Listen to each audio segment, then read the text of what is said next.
The book of Ephesians, and we've come to maybe the classic text, the longest, the most famous text in the entire Bible on the subject of marriage.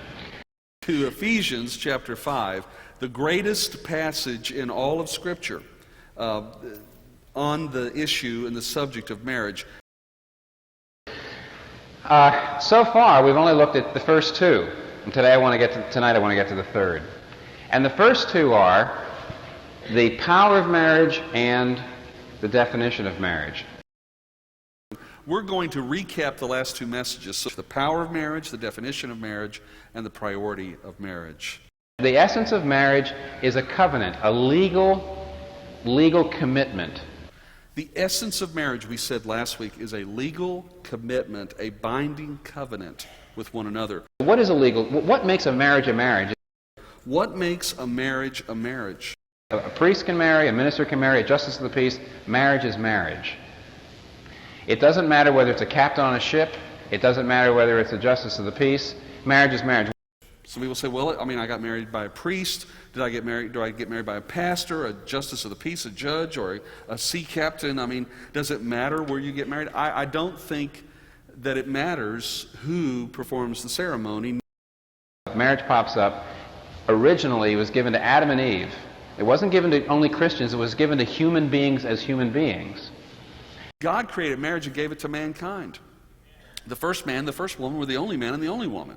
And God said, here, I give you marriage. So marriage is for all groups, all races, all nationalities, all nations, and frankly, all religions.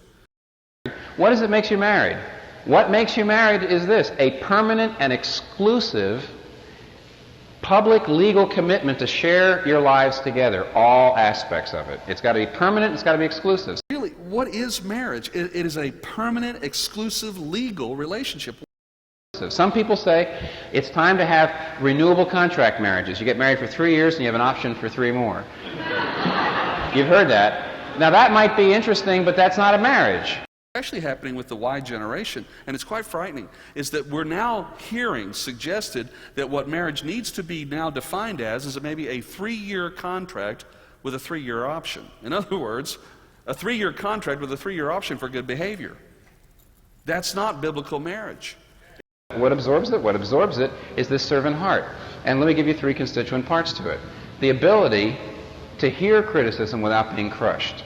There are 3 things that reveal whether or not we have a servant's heart. And these are 3 important statements. And the first one is the ability to hear criticism and correction without being crushed. We know that we have a servant heart.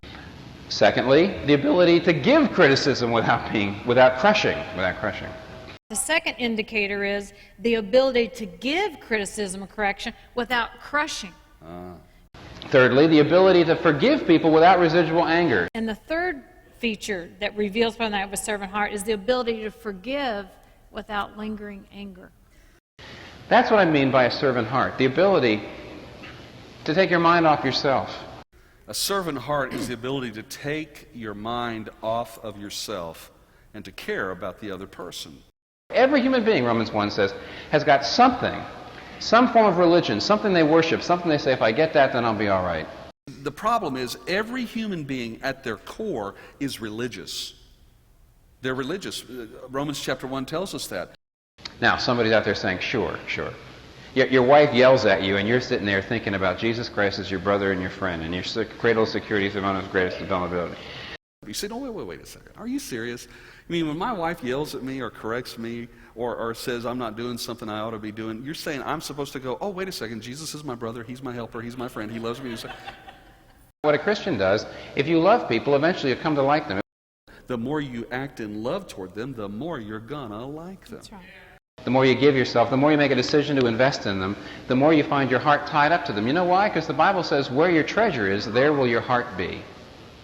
Matter of fact, when you act in love towards somebody that's hard to love, I promise you what's going to happen is pretty soon you're going to start to love them. The Bible says where your treasure is, there your heart will be also. And Oriental and Asian readers who originally read this were probably shocked by it. You're not shocked by it, but you should be. Almost everywhere else in the world and almost everywhere else in history, your obligation to your parents is a tremendously strong one. If we were Oriental Christians, and probably where Kathy was last week, there are more Oriental-oriented persons out there that would get this. They're from a culture where the patriarchy, the family, is very important, and the parents are very important. What it's saying is God did not put a parent and a child in the garden. He put a man and a woman in the garden, a husband and a wife. God did not put a man and a child in the Garden of Eden. He put a man and a woman. You can fail to leave your father and mother if you hate them, because you're still being controlled by them. Here's a man who says, I'll never take my kids to church because my father always insisted on taking me to church even though I hated it, and he forced me every year, week, until I was 19 years old, and I'm never going to take my children to church.